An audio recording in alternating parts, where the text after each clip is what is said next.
Hey, just having a bit of a think, just about the whole, continuation of the narrative around these kind of coding tools like Claude.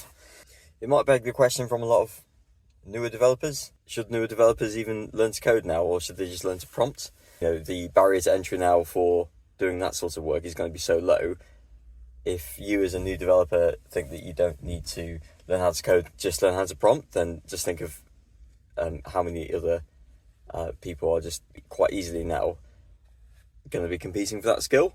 And so the value of that skill will diminish hugely if that is all you're going to offer. I would say part and parcel of that ability to prompt is a fundamental understanding of code and how software works at scale.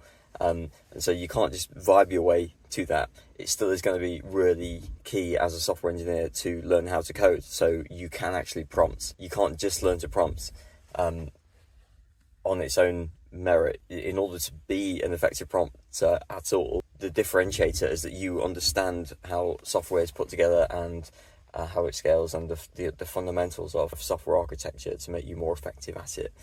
And I think that is going to be the thing that sets software engineers apart from anyone else who cares to try prompting their way to app development, which will only take you so far. I think there's going to be a huge divide open up here between the kind of expert software engineers on one side who understand software architecture, and then the others, and there'll be so many of those who kind of just operating on the lower end of knowledge, of expertise, who are just using agents to build things.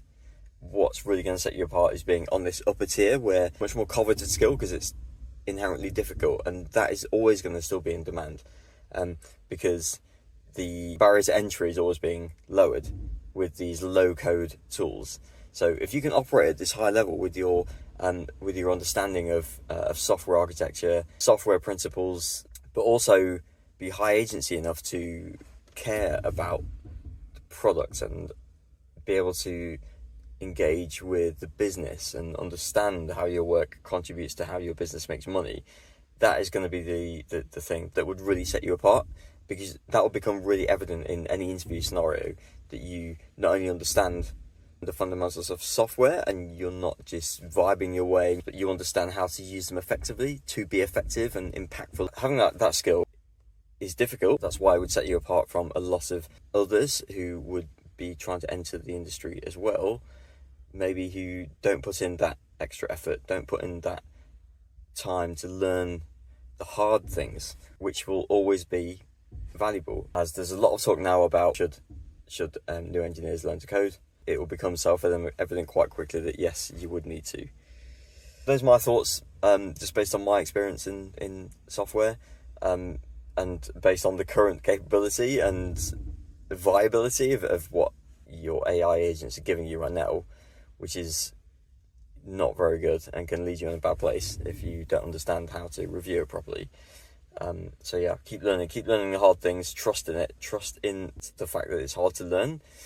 It will come full circle where we'll be working alongside the agents, and we will need to understand what their output is.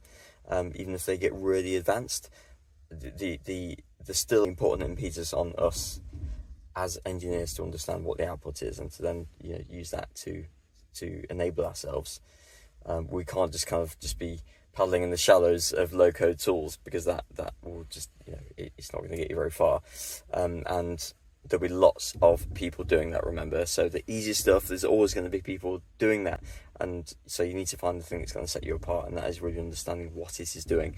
But that's a much harder skill to learn. It takes a lot of time, just like it always has, but there's no less reason to learn that. I'd say more so.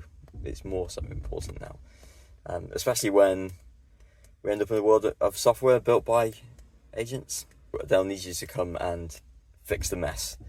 I don't think it'll be as fun, because we'll no longer be maintaining handcrafted code, but it will be highly valued. I think that's where you're going to have the impact. I'd say to you, don't lose heart, and if you focus on the difficult things and the fundamentals that we always have, then you can't go far wrong.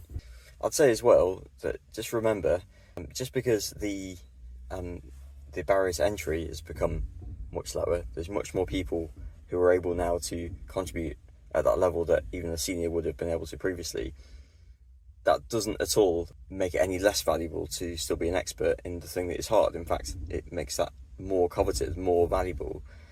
That skill doesn't just go away, that enhanced level of understanding. We're still going to need that. Just because the floor has been raised somewhat, it just means that that's ever more valuable to actually be able to operate at that high level. So if it's a hard skill to learn, if not many people have it, very few people have the skill to persevere and sit with hard things for a long time and actually have that concentration, especially now.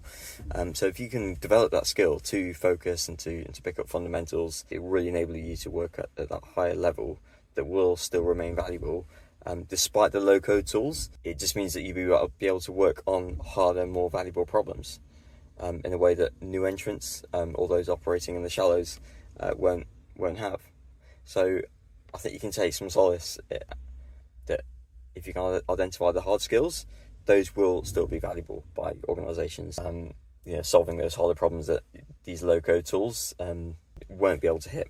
So if you can train yourself to pick up that intuition, then you can be a lot more effective.